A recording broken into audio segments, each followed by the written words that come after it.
natin. Okay, so this is being recorded now. Okay, so to go back, when we speak of social organization, we are referring to the political aspect, no?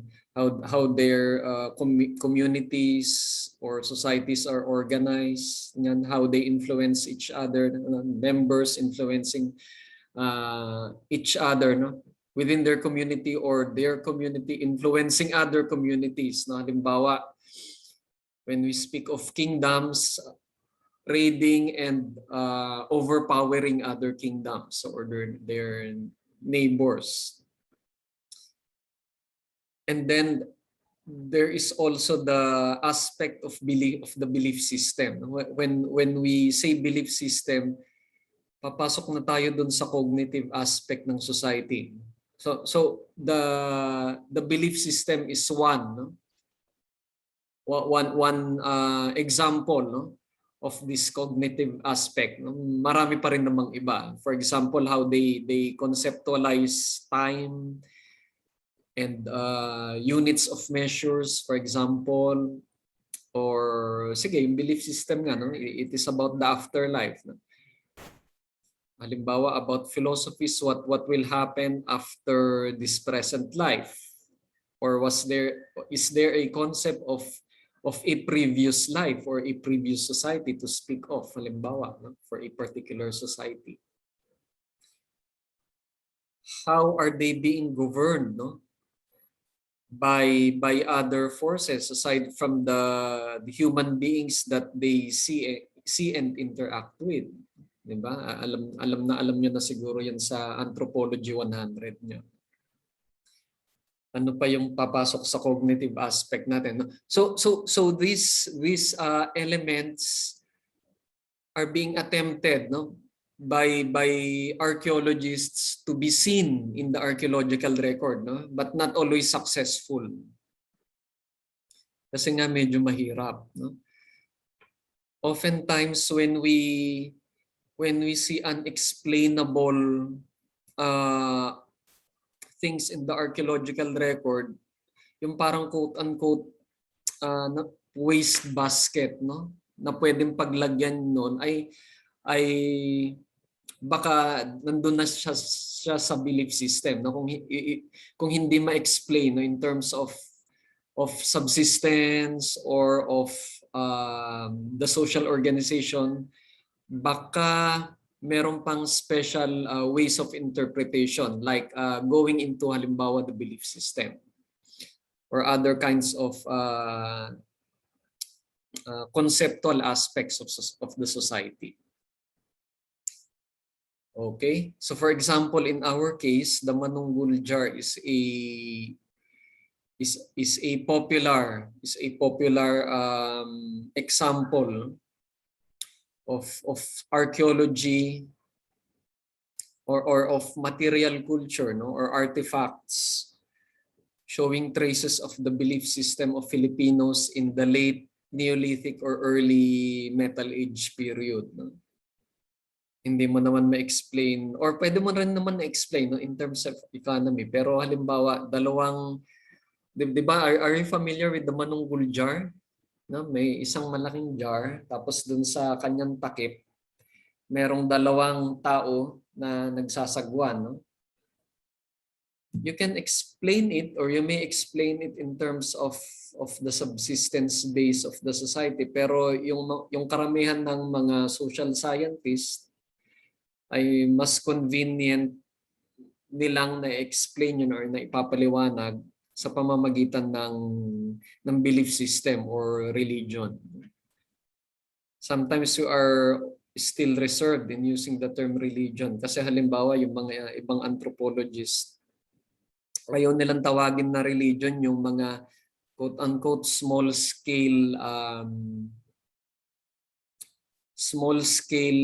worldviews or rituals na nagmamanifest ng kanilang paniniwala. So most of these, for example, are in the animistic realm, no? Ayaw nilang tawagin masyado yun na religion, no? Pero they use an encompassing term, no? For example, belief system, or some may use the term worldview, no? Yung pananaw, halimbawa, of the universe, not only of the world really, no? but also of the universe. So yun yung tinatawag na worldview, no? Sa anthropology. In Spanish, no, I have heard Spanish-speaking people refer to the term as cosmovision. Something like that. So ito yung belief system natin na medyo mahirap i-infer sa archaeological record. Okay. So moving on, at na-stuck na naman ako. Okay. So ito yung sinasabi ko, no? So how do they think? What were their concepts of certain things? Diba? Ano pa? How did they record or codify what they have thought or what they were thinking about? So dito pumapasok yung usapin tungkol sa pagsulat, no? Literacy. And you are literate, that means that you know how to read and most of the time also to write. Literacy. So yung mga ibang cultures na hindi literate, nandun pa rin naman yung element, no? Malakas pa rin yung element at dapat nandun pa rin, no? Yung element ng communication. Oral communication nga lang and not much of the literary, no? Or the written tradition. So we are speaking here of languages that are represented by symbols, no? Usually in the way of writing. So for instance, your Philippine syllabries, meron sa Tagalog, meron sa yung sa Tagalog extinct na yon, no?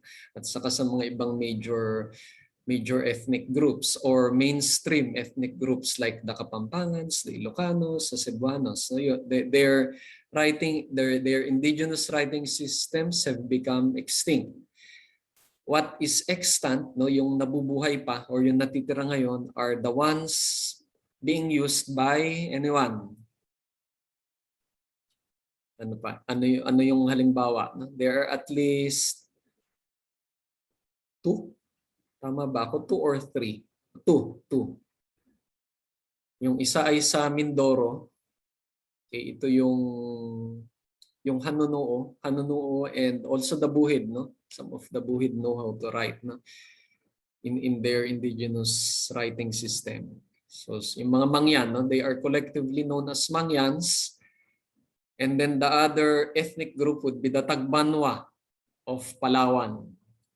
Okay, so these 2 ethnic groups, the Mangyans and the Tagbanwa. No? Specifically for the Mangyans, we have the Hanunuo and the Buhid groups. For others, meron tayong yung Roman alphabet, no, which is used the world over. Pero in Asia, there are still several countries that are using their own native syllabries. Hindi natin technically daw pwedeng tawagin na alphabet. Although we can, no, for lack of a better term, but the correct term to use is syllabary or abugida. No? Kasi yung bawat symbol na yon ay nagsasalamin ng isang syllable. Okay, kaya syllabary. Halimbawa, sa Sanskrit, no? Can you see this? So you can see my slide, di ba? So halimbawa, itong part na ito, no? This stands for the letter, hindi siya letter, no? Pero yung the sound ma. And this stands for na. Okay? So pag ganyan, no, magsulat ka ng ganyan na symbol, ma, unless nalagyan mo ng sign doon sa taas, it will be ma. If you put an additional symbol on top, it will be mi, halimbawa, no? If you will put something under, it will be mu. Ganon din dun sa symbol na ito. No? This is na. Na. If you put some an additional symbol on top, it will be ni. If you would put something below, it would be nu. Pag dinugtong mo yan, mana. Yung symbol na ito would be an additional sound, no? So manaha. Okay? So ganun yung syllabary natin, no? From India to the Philippines, that is how it operates, no? Even our alibata. Okay, so methods. Okay, aside from those inquiries, we also have methods in archaeology. The most conventional way of acquiring archaeological information is through excavation. Sandali, titignan ko yung chat message. Sir, ire-record po ba natin tong lecture para dun sa mga wala? Okay? So, okay. So, yun lang lahat. Okay, going back, excavation is the most popular method, no? Pero hindi lang 'yan. Hindi lang naman excavation yung pwede nating gawing method. Sometimes archaeologists need not excavate, no? In some cases, no? Pero syempre conventionally kailangan mo pa rin mag-excavate, no? Halimbawa yung mga iba, they go to a site and then they check, for example, for things, no, above ground. Halimbawa yung mga pumupunta sa mga ruins, ganyan, no? Sometimes they do not excavate and they just check on the surroundings. Kasi kita naman dun yung mga remains, no? Archaeological remains in the form of ruined buildings, ganyan, or ruined structures. But oftentimes they also do excavation, no? Just to qualify what they are seeing preliminarily. Okay, so this is an archaeological excavation. No? This one previously is, I think, let me see. This was in Misamis Oriental in Mindanao, and this one is in Porac, Pampanga. So I was part of this excavation in Porac, Pampanga. That happened many years ago in 2000. Ilan ba to? 19 years, no? 19 years, no? Oo, 19 years ago. 2002.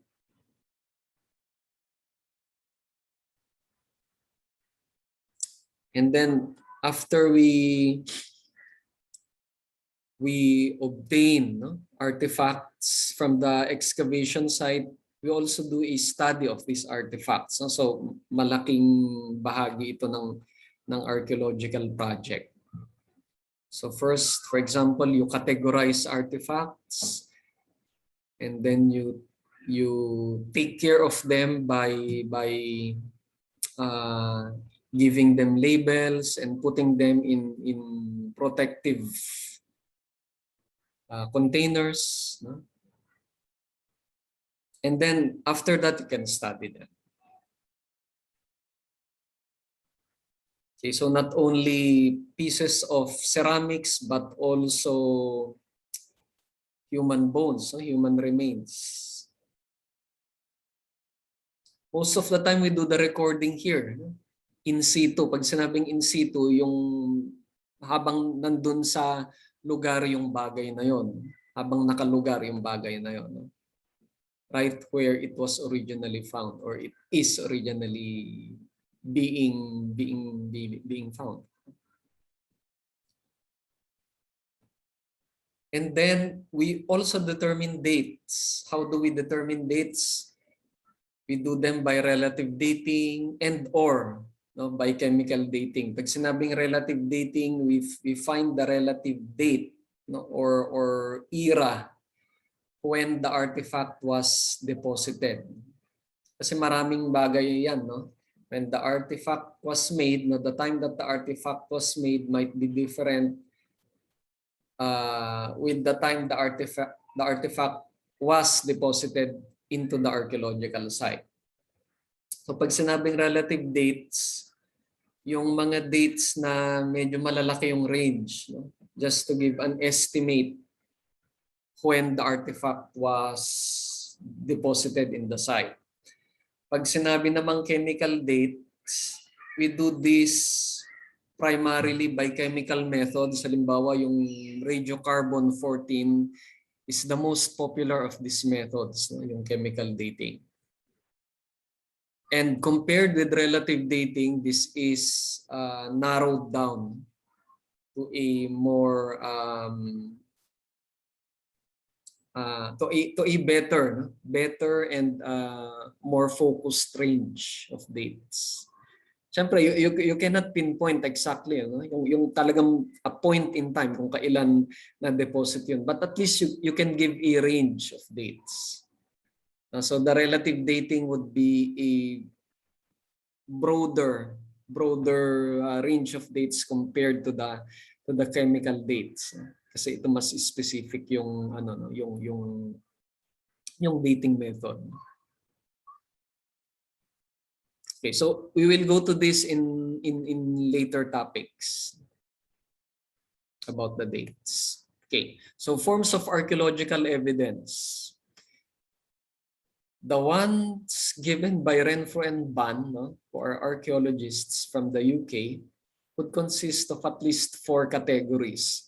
We have the artifact. So the artifact can be any material made by human beings. For example, halimbawa, no, this thing, no, the remote control is an example of an artifact because it was made by human beings.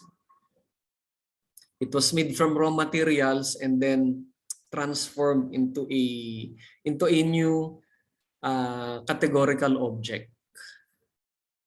So that is an artifact. Okay, so an artifact technically can be old or new. Basta gawa ng tao is an artifact. So an old earthenware pot would be an artifact just like the remote control that is being used presently.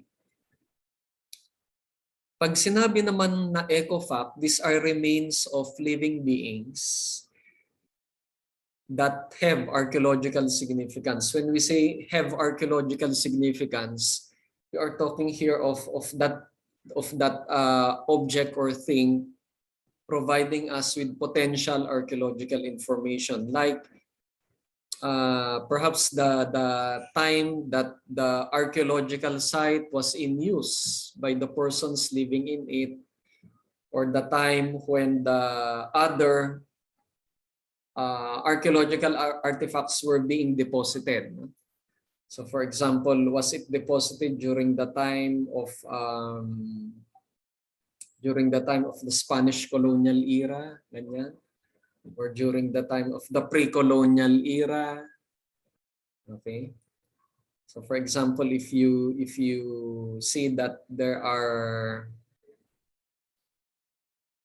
elephant bones, for example, no, small elephant bones, no, bones of an elephant that is of the smaller kind. No? So you would be thinking that perhaps these artifacts, the associated artifacts were deposited during the time of the Old Stone Age in the Philippines. Kasi nung time lang naman na yun nagkaroon ng buhay na elephants dito sa Pilipinas sa pagkakaalam natin, native elephants. So chat message again. Okay, so sa ecofacts po ba, animal remains lang po or we can include plant remains? Yes, of course you can include plant remains. Animals, plants, maybe even fungi, fungal remains, maybe bacterial remains, protist remains. Basta once living being. So they created this category for those things, the remains of once living beings. So for example, your ano nga ba ito? Pollen, I think you are familiar with this, no? Pollen grains. Because pollen can also be used to tell something about climate. Diba? How? By knowing about the plants living in that particular time and place, we will be able to have something, no? Some information about the climate of that place. So for example, tulad yata nung nabanggit ko sa inyo nun, di ba? Last meeting, that in Lake Paway, they have found remains, no, that would tell something about the climate of the place. Now, I think I didn't mention about pollen, but really the information came from pollen grains of plants that are known to thrive in cold places. No? So we can say perhaps that Lake Paway at a specific point in time have a cooler climate compared to the one we have today.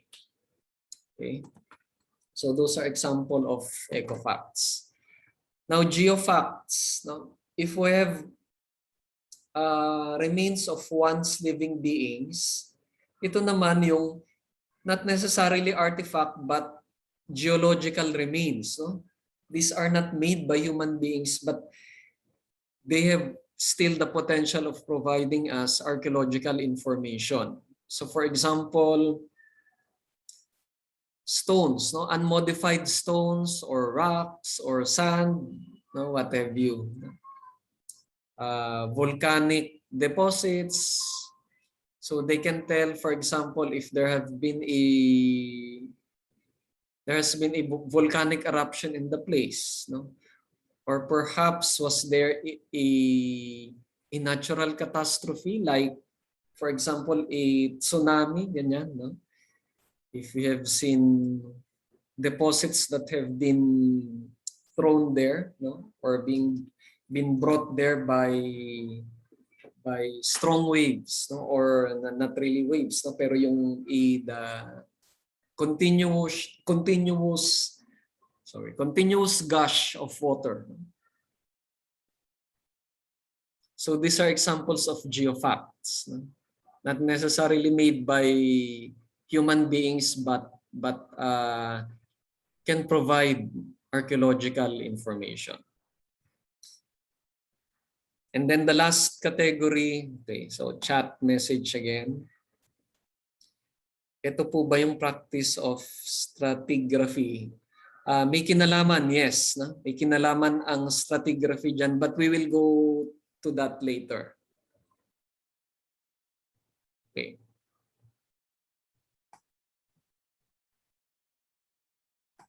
So features. Features would be the fourth category. These are neither artifact, ecofact, and geofact. They cannot be conveniently classified to the above three, no? Although technically they can be considered artifact of sorts, no? Halimbawa, a feature, an example of a feature would be the ruins of a building or a house. That would be a feature. Technically artifact siya, pero it is not conveniently classified as an artifact. So we classify that as a feature. Okay, ano pa yung feature? Animal burrow. Yung mga hinukay halimbawa ng animals, or even roots, no, yung mga the things produced by animals or plants and even human beings, no, that cannot be conveniently classified as either artifact, ecofact, or geofact. For example, ditches or canals, yung mga depressions in the soil, no? made by animals or by human beings. These are examples of features. Features in the archaeological site. Yung halimbawa pag huhukay ng mga langgam or anay, ng termites, or earthworms, or mice would be considered features. Okay, chat message again. Dr. Miares said in his discussion in the Provincial Museum that they used volcanic ashes as a reference point in dating the Homo luzonensis remains. Yes, no? This is an example of an ecofact, no? But if it forms a layer, for example, in the archaeological record, no, in this case, halimbawa, isang layer siya dun sa stratigraphic record nung site, then it is a feature. Okay? So geofact siya, no? Geofact, but when it forms a layer, it can also be called a feature. No? Yung ecofact naman, halimbawa ay human, plant remains, no? Halimbawa, ano ba yung pwede nating sabihin na feature? Technically siguro yung mga teeth, no? Pero hindi nakikita ito sa Pilipinas, no? Teeth. Teeth which is formed from decomposing plant remains, no?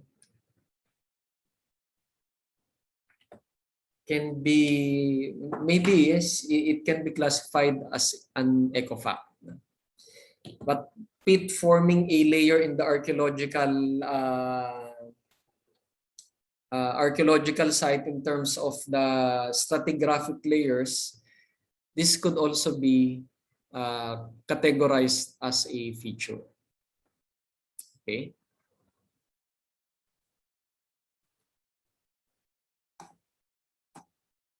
Okay, so that would be foundational concepts 1.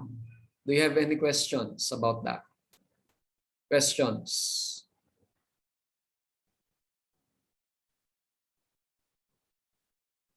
Okay, stop share.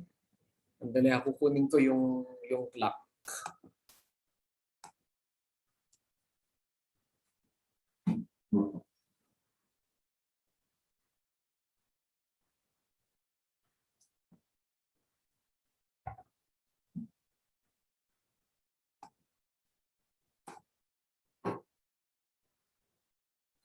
Okay, any questions about that? If none, we will go to the second slide. So that would be foundational concepts 2. Share screen.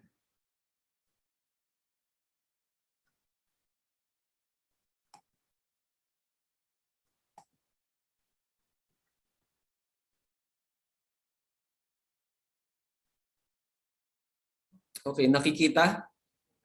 Can you see the slides? Yes, sir. Okay. Yes, sir. Okay. Sige, let's start.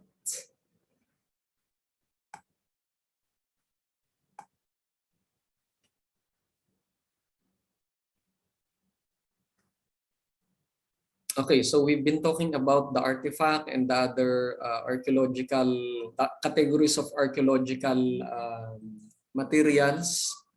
We now go to other terms being used. Although itong mga terms na ito, no, this was not really traditionally used in archaeology, no, but because the discipline in the past few decades have been systematized, no, by the growing number of scholars. So among them, Renfro and Ban have proposed some terminologies in order to refer to some things that archaeologists have been referring to. So for example, the matrix. The matrix is the deposit, no, in which the artifact is located, no, or is embedded. Okay, chat message. Okay, from Davina. What, sir, if we found a polished rock, its superficial appearance may be seen as an artifact. No? What claims can be known to say it is otherwise? No? So, for example, if we find a stone or a rock, merong mga binabanggit yung archaeologists na telltale signs na kailangan tignan. So for example, for the classic core tool, no, merong mga parts yan. No? Yung flake tool, no? These are examples of stone tools or lithic, L-I-T-H-I-C, no? Lithic artifacts. Yung mga parts na yon, no? Yun yung tinitignan natin sa isang bato in order to say that it might have been worked and therefore it could be considered an artifact and not just a stone. Yes, from Aldous, chipping. Yung pagtanggal halimbawa ng mga parts ng isang stone, no? Or flaking, no? Tinatawag ng mga iba na flaking or napping, no? So pupuntahan natin yan, no, sa mga susunod na topics natin. Okay, so just bear in mind na meron tayong mga criteria, no, na sinasuggest ng ilang mga archaeological specialists. So for example, in this case, yung mga specialists on stone tools, no? That, criteria that we should be going through in order to say that the stone, no, could qualify as an artifact.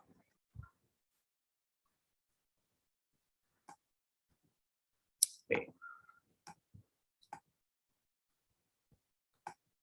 So matrix, so malinaw na yan, no? Deposit that surrounds the artifact, no? In its original deposition. So halimbawa, yung lupa is a matrix. Kung buhangin man yun, matrix din yun.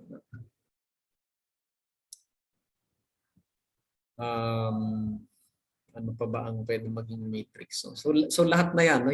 yung bagay na kung saan nakapaloob yung artifact, no, dun sa archaeological site would be the matrix.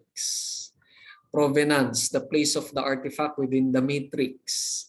And this is usually referred to by a three-dimensional measurement. So for example, the depth of the artifact would be a constituent of the provenance. Same thing with the location in space, no? Yung x at y axis niya, z axis yung depth. So that's the provenance. Pag sinabi kasing provenance, technically we are referring to the original place of the artifact, no? And most of the time archaeologists would give the place of the deposition of the artifact in terms of measurements. And then we have association, no? This concept would be the relationship of the artifact with another artifact, for example, or with the other things in the archaeological site. Association, no? So is artifact A associated with artifact B? No? Ganun yung gamit natin dyan sa association. Or is artifact A and artifact B within the same depositional layer? No? Because if it is, then we can say that they are associated with each other and with the matrix or the deposits of that layer. Okay. So these are basically concepts, no, that we are using all the time when we talk of archaeology, especially when we are referring to things in the archaeological record, in the archaeological site. And then we go now to stratigraphy. So ito yung tanong previously. So technically, no, we can still differentiate between what is stratification and what is stratigraphy. But oftentimes, well, minsan, no, they are being taken as synonymous to each other. But some archaeologists would like to differentiate between these two. So for example, stratification is the way in which the soil structure is layered, is divided into the different layers. While stratigraphy is, sabi nila, technically the archaeologists' interpretations of these layers. Okay, so this is stratification and stratigraphy. Pero most of the time, halimbawa, when a colleague would ask you about an archaeological site or about your excavation, so ano yung stratigraphy nung trench na yon, or nung halimbawa nung isang area nung site? Ganun lang kasimple kung minsan yung pagtatanong. So they are referring to the way in which the layers are ordered, no? Or can be seen in the archaeological site. Minsan ganun lang nila itinatanong. Okay. Why are we studying this? Why is there a need for this information? Because it helps in determining the artifact's context and the chronological sequence of events. Ang kailangan din kasi yung how the site was formed. No? Archaeological site formation. We have to get a good view of this, no? How the site was formed. Because this is one important thing in order to learn more about how the artifacts were deposited, no? And how deposits, no, also in particular, were being laid down in the archaeological site. Okay, so in this picture, you can see the stratigraphy or the stratification, technically, the stratification of this trench. No, pag sinabing isang butas, no, we are referring, or we are calling this one a trench. So the stratification of the trench, no, or stratigraphy, no, tulad ng sasabihin ng iba, would be shown in this way. So meron kang layer dyan na wala masyadong deposits ng, ano ba yung nakikita nyo? No? Parang shell remains. Dito wala, pero pagdating dun sa upper layers, meron hanggang sa pagdating dun sa pinakamataas na layer, near the topsoil, ay wala ng deposits.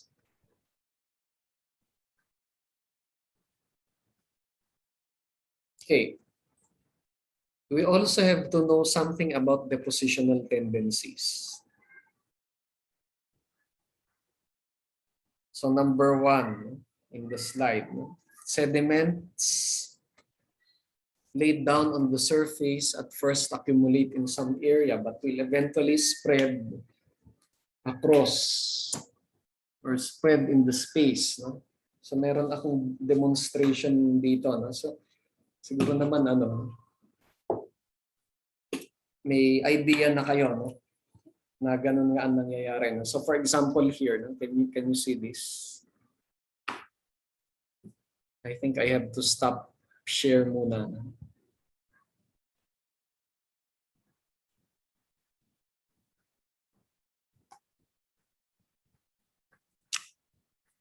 Okay.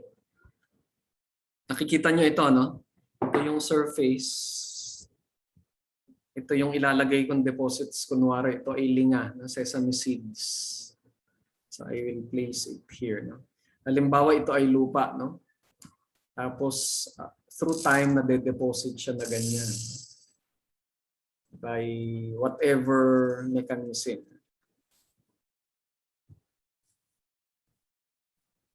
Okay, napapansin nyo, no? Halimbawa, pag dineposit ko lang sa isang lugar, the tendency is to pile up.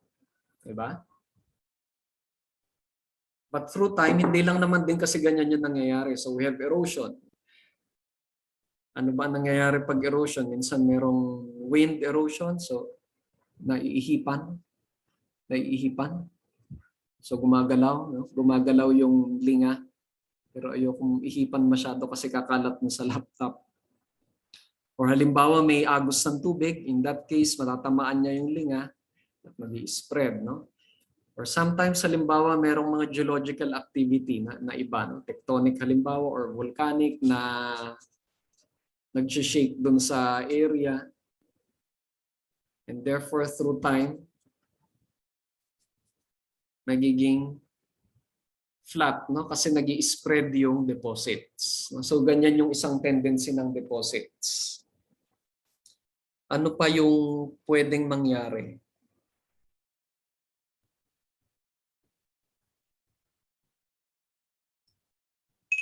So, gagawa ako ng depression dito. Halimbawa, ito yung lupa, no? We have soil here. It's represented by the linga seeds. Okay? So may depression ako na ganyan.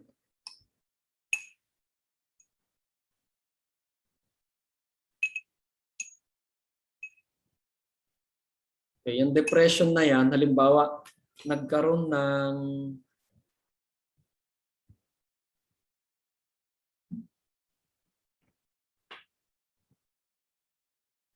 ng pangalawang deposit. So, yun yung first deposit.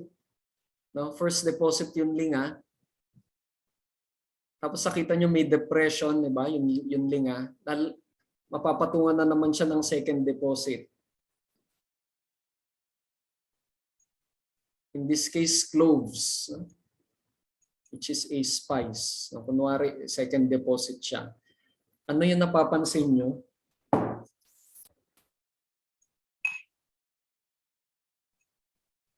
So kung saan siya pwedeng mag-spread or mag-move, no? Nandun siya, no? But in this case, it is limited by the edge of the first deposit.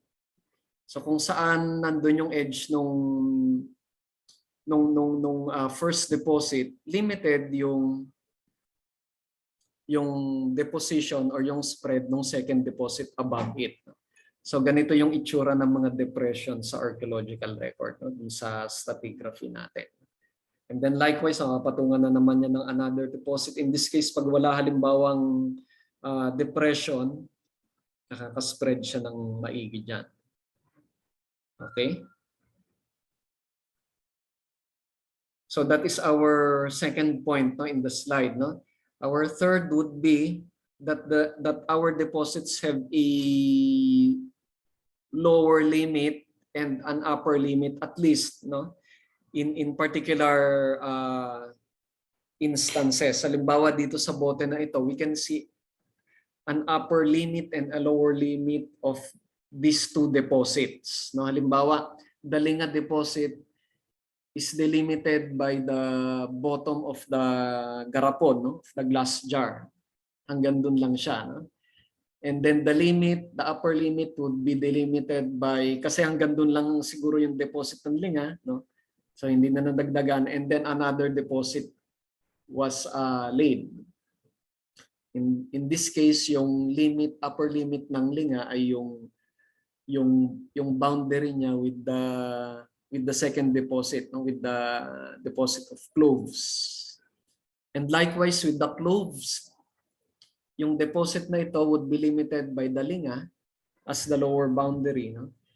And then yung upper boundary would be topsoil, no? Parang ganon, no? Tingnan natin na ganon, topsoil. Kasi hanggang dun lang muna yung limit ng nung deposition process.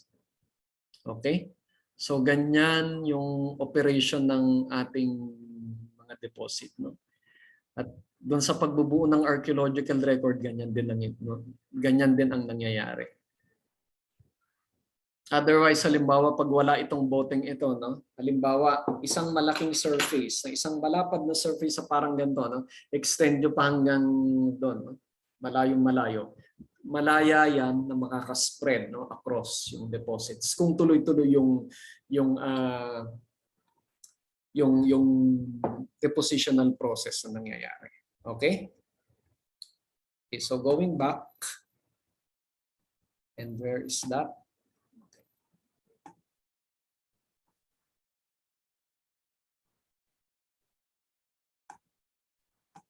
Okay, so going back, we have a few fundamental principles about that. Halimbawa, the law of superposition. So the more recent deposits are situated on top of the older deposits. No, parang ganito, no? Di ba nakita niyo naman, no, na I deposited the cloves after the linga was already there. Okay, so the linga, because it is at the bottom, would be the older one. The cloves would be the younger or the newer one. Okay, and then principle of association. Objects found together in the same deposit are of the same age. Okay, so for instance, if I deposited magkasabay na cloves and another type of spice, no? Maliliit na spices, pwede niyong sabihin na the cloves and that spice X are in association with one another, no? And in this case, they are deposited at the same time, no? Or at the same event. And then principle of reversal. No? So with this deposit, halimbawa pag tumigas yung deposit na yan at ibinaliktad ko yung garapon, no? The way, for example, you are doing your leche flan, no? Di ba sa leche flan ganon? Merong palimpsest, you know? Pag sinabing palimpsest, yung mga layers, halimbawa cake, no? Ganon. And then leche flan, ganon din. So in your leche flan, you would first deposit your caramel, your sugar, di ba? And then yung egg yolk butter, BATTER. Tapos i-congeal nyo yun, no? After that, pagluto na, baliktad nyo. Yun yung pwede nating sabihin na illustration ng principle of reversal. So minsan pwedeng ganun yung mangyari. No? And why are we talking about this? Because hindi lang naman static yung nangyayari na ganyan. No? So sometimes, for example, in our case, no, at halimbawa sa atin sa Cordillera Administrative Region, there are tectonic activities that could result in movement of halimbawa mountain slopes. So yung ganyan na pwede niyang ibaliktad na gano'n, no? Guguho at pabaliktad niyang i-deposit. And in some cases, we should be on the lookout for reversals. The same thing would happen, for example, if we dig things en masse, for example, with the use of a payloader, alam mo yung mga bulldozer ganyan, no? Pag naghakot ng malalaking chunks ng lupa at i-deposit niya na gano'n, no? So you could see sometimes an inverted version of the original stratigraphy of the place. Okay. Fourth one, the principle of intrusion. The intrusion is more recent than the deposits it is cutting through. In this case, if it is pababa, no, going downwards, it would apply to that, no, yung principle of itong statement na ito, no, with the principle of intrusion. Pwede rin naman kasi I have for example, halimbawa itong takip, ano, if I place this lid on that, no? Tapos nilagyan ko ng mga linga-linga, no? Sesame seeds na naman. Pwede siyang nakausli, no? But we cannot say that the linga, the newer deposits of linga is older than the cover, no? Ang older kasi ay itong takip.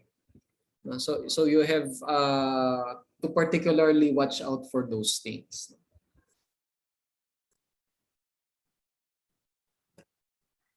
Kasi yung takip would be more associated with the deposits underneath it than the more recent one. Pero makikita natin na nag-i-intrude siya. Parang nag-i-intrude siya dun sa layer ng newer deposits. Okay, context. We have primary context and the secondary context. When we say primary context, this is the original place of the artifact in its deposition. Secondary context, the place after some disturbance have taken place. So why are we differentiating between these? Because archaeologists in particular would love to see things more in their primary context than in their secondary context. Because the interpretation is more difficult when things are already on their secondary context. Pag sinabing secondary context, we often talk here about disturbances. Ano ba yung disturbance na nangyari sa archaeological site? To cause the artifact to be placed in its secondary context. So halimbawa yung mga treasure hunters, no? I think most of you here know that many of our archaeological sites have been sige, sabihin natin looted, ganyan, no? Or have been visited by treasure hunters, no? And most of the time they have caused disturbances. So the artifacts that have been placed in their new locations, those are what we call now as secondary contexts of the artifacts. Okay? Okay, so that's it. Chat message ulit. Sa ocean floor po sir, parang ganun po. So Nicole, nasaan na si Nicole? Ano yung ibig mong sabihin sa ocean floor?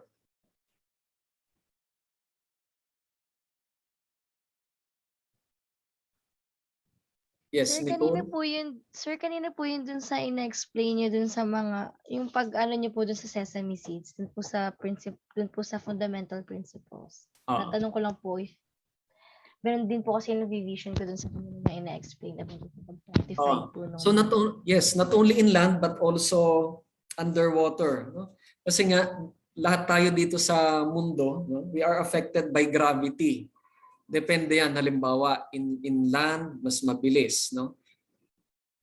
Pag wala halimbawang hangin na magkukos pa ng ibang as a factor, madaling ma-deposit yung mga ano, no? Halimbawa hindi ginugulo ng hangin, ganyan. Pag naglaglag halimbawa ako ng sesame seeds, na-deposit ka agad, no? Because of gravity. Everything here on Earth is affected by gravity. Also, under the, well, on the ocean floor, ganun din, pero mas mabagal siya because it is affected by water currents, no? In oceans or on the seabed, in riverbeds, in lake beds, in swampy or marshy regions, no, lahat yan ay affected by gravity. And then the way, no, the way or the means of least resistance, doon pupunta yung deposited object. Okay? Parang tubig yan di ba? Tubig. Water is also affected by gravity. Kung saan may depression, doon siya pupunta. Ganun din sa ibang bagay.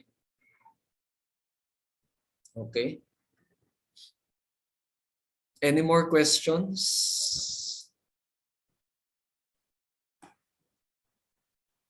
Any more questions? Sige, magtanong lang. Okay, Fodio. Kailan daw po ninyo i-upload yung mga recorded videos sa BLE? Tanong po ng mga dinakaten sa klase. Okay, the first video I haven't uploaded it yet, pero i-upload ko na rin kasabay nitong video na ito, maybe tomorrow. Okay, kasi medyo matagal mag-upload. Lalo na pag mahaba yung video. Halimbawa tayo ay more than an hour, kaya medyo mag-spend ako ng time in uploading it. Okay, ano pa ang tanong? Any more questions? Sige, any more questions?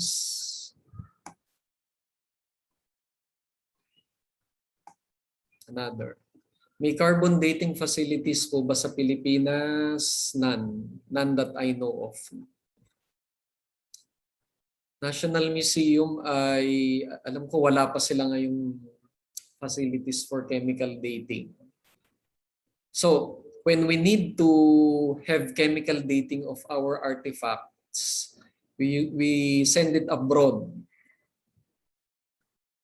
In the past several years, we have sent it to France in particular kasi merong mga kasunduan. Yung Museum of Natural History nila sa France at yung UP. So we often send the materials to them. But lately, there are other institutions outside the Philippines in which we could also send archaeological materials. Okay, so at hindi kasi mura yung mag-date, no? So we prioritize what materials to date. Ito yung mga pinaka-importante na sa tingin natin ay magbibigay ng maraming ng benefits. Hindi lang kung ano-anong materials, because chemical dating is an expensive process. It is costly. Sir, hindi po ba kayo magpo-provide ng reading materials per module? Magpo-provide and dapat naglalagay na ako dyan. In particular, dun sa module, what is that? Module 1, module 2, module 3. Module 1 and module 2, puros slides siguro ang ibibigay ko. Yung madadaling basahin at tignan. But when we begin module 3, doon ako magbibigay na ng readings. So as early as this week, baka ipopost ko na yung yung reading materials. I will post it per module. Module 1, module 2, module 3. No? Yun muna ang unahin ko. Okay, sir, with the complexity of surveying land. So this is another question from Carlo. With the complexity of surveying land, sa research teams po ba mag-excavate? May geologist po ba na present? Sometimes, no? But not necessarily. Kasi archaeologists should be equipped with looking into basic geological events. But oftentimes, you also invite geologists. Bakit? Kasi halimbawa, when we need to produce an explanation of technical stuff relating to soil, no, or matrix, no, geological events, sometimes, yes, most of the time we need the help of geologists. Archaeology is not an activity that you can do on your own, no? That the archaeologist can do on his or her own. Most of the time, he need experts. Archaeologists themselves are specialized among themselves. What do I mean? So for many archaeologists in the Philippines and also in the world nowadays, no? They are specialized in terms of the objects they are studying or the phenomenon they are studying. For example, some could be studying ceramics, others would be studying animal or human bones. Some would be studying plant remains. Some would be studying geological materials or geological activity themselves. And this cannot be knowledge about this cannot be acquired in most cases by an archaeologist who have already been specializing on a particular archaeological material. Okay. What else? Sige. Do you have any other questions? Lalo na ngayon na yung introduction pa lang tayo.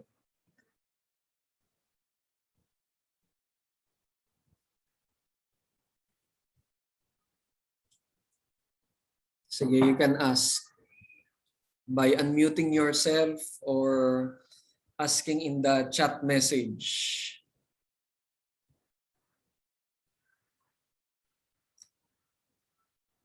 Sir, and po, requirements if ever po man mag-a-apply kami for excavation especially sa ibang bansa. Ano ito? Kung merong requirements or kung ano yung requirements, yung end. Yung end ba ano dapat 'yon? Ano po requirements? If ever man na mag-a-apply kami for excavation especially sa ibang bansa. Medyo mahirap sagutin 'yan, no?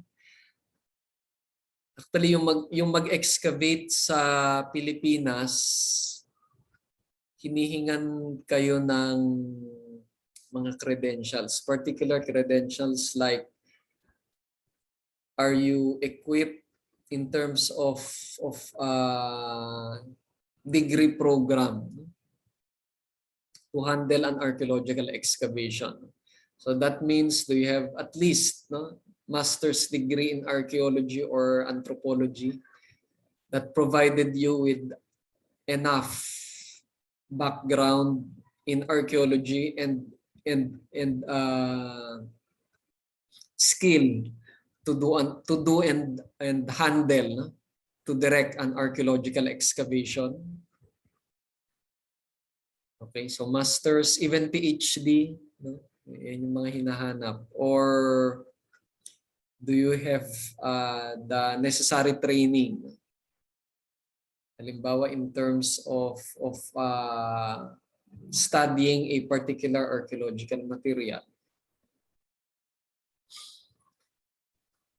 Ano pa? Tapos have you been part of an archaeological excavation? So importante din yun.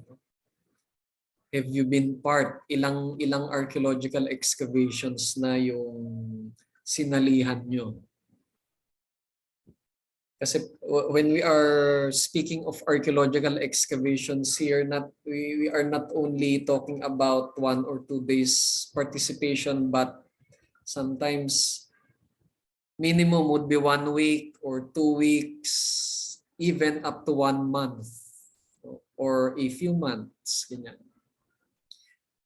That would be the normal duration of an archaeological excavation. So ilang ganun na yung nasalihan nyo that would have a bearing on your qualifications to be given a permit by the National Museum. And aside from that, yes, Efodio, you have a question? Hello po, sir. Magtatanong lang ko in terms of archaeological activities. Dito po sa amin, naabutan ko po yung may mga archaeology na pumunta dito in regards po dun sa mga fire mummies. Pero there's this one concern na nakuha ng mga, yung napuna ng community namin.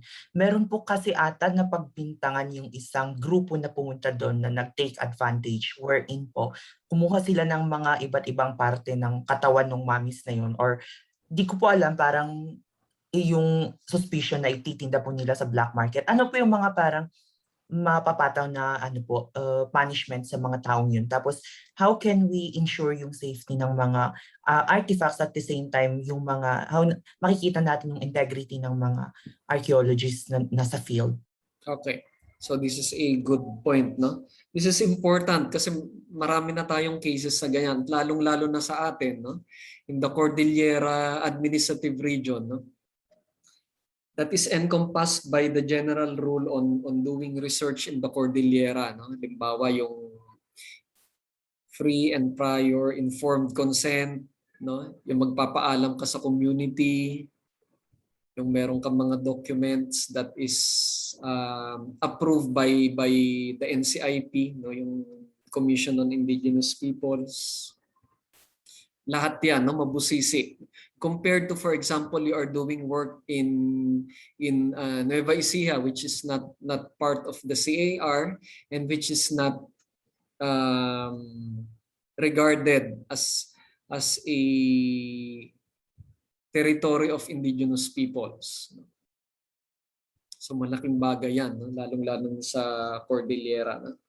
At lalo na sa archaeology, no? Because you are dealing here with materials that you are going to get, no, most of the time, no, aalisin mo yan dun sa site and then you are going to deposit it in, halimbawa, National Museum, ganyan. Even the National Museum sometimes have problems. So they are not exempt, no? Kailangan pa rin nilang dumaan diyan sa proseso ng no, ng indigenous peoples,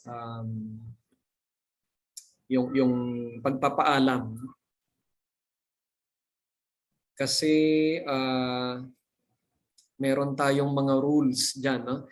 So yes, Efodio, we have made, no, as a state, no, as a nation state, no, that should be sensitive to indigenous people's concern. We have made legal provisions on that. For example, the IPRA and some other things, no? Yung Indigenous Peoples' Rights Act, which was made in the 1980s, no? Aside from that, we also have other things, no? governing research, no? Since 2 decades ago. Okay, and the Philippine government has allowed that, and should be observant of that. Kaya nga may mga tayo dito, no? May mga cases most of the time, no, when it comes to research, we have found some instances that violate the provisions, that these legal provisions that have been announced by the Philippine state. I don't know, lately, no, may case na ganyan, it is about obtaining human genetic material, no, from indigenous peoples. So yung karamihan kasi ng kinunan nila ay nasa indigenous people's territory, no? Kaya nag-a-apply yung na diyan, yung FPIC. And it is still an issue up to now. Okay? So pati yung yung tungkol sa kabayan, no? Yung mga mummies na yan, no? Before they can do that, no? During the American colonial period, even after independence, after the Declaration of Independence in the mid-1940s, I think they can still do that, no? Kasi yung mga batas natin ay hindi masyadong nagpe-penalize, no? At nagsasabing yan ay violation. Pero nowadays marami nang ginawang laws, no? Marami nang kailangan tignan yung mga researchers natin in order for them not to be violators of some sensitive issues like the indigenous people's issues. Okay? So Efodio, meron ka bang did I answer your question? Yes po, sir. Okay.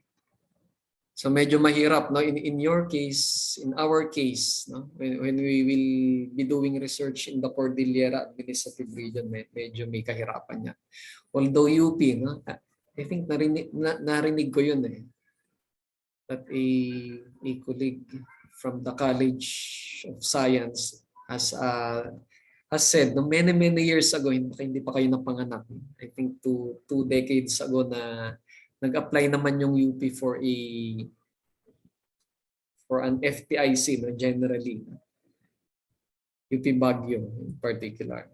Ewan ko kung hanggang kailan yun. No? Baka today we still have to renew that.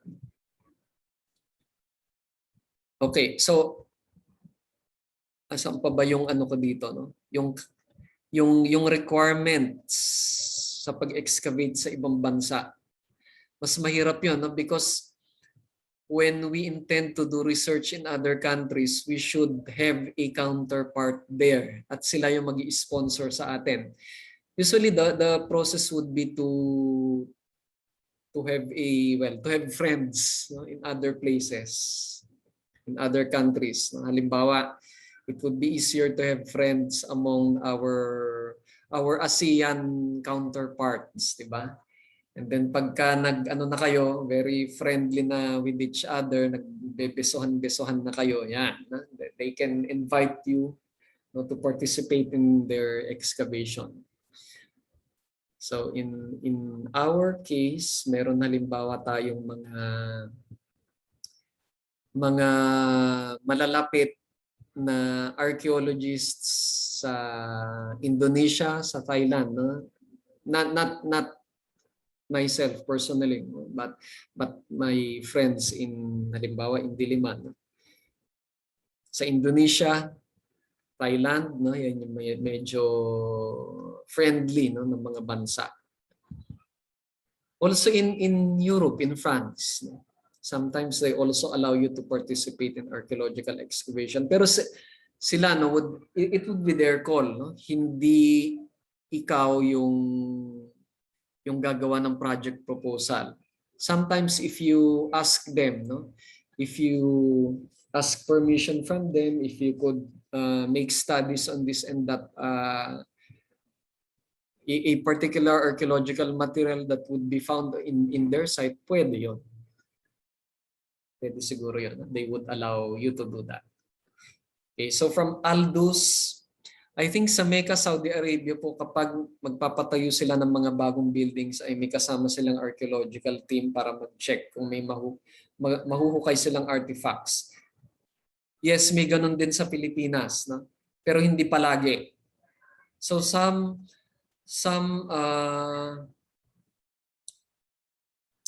firms in the private sector, I think one of them would be Henry C, no,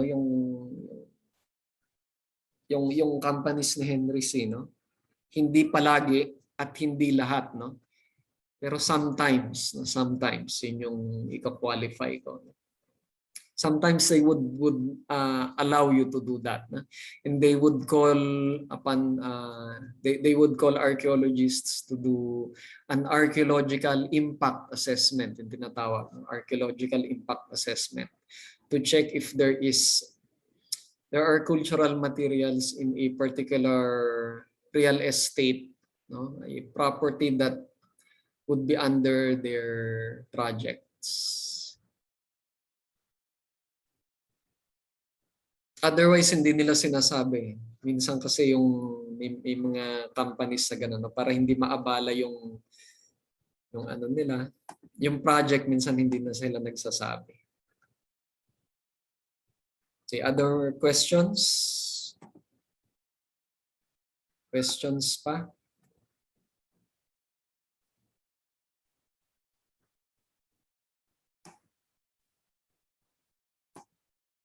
Okay, other questions? Okay, if none, we will have a meeting again on, ano ba ngayon, Tuesday, September 30.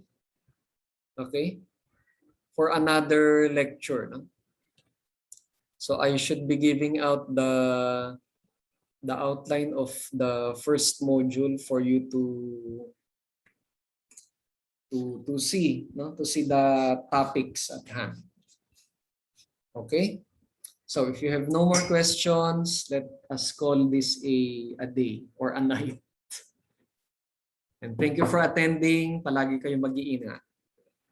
You may leave the discussion now. Thank you, sir. Thank you, sir.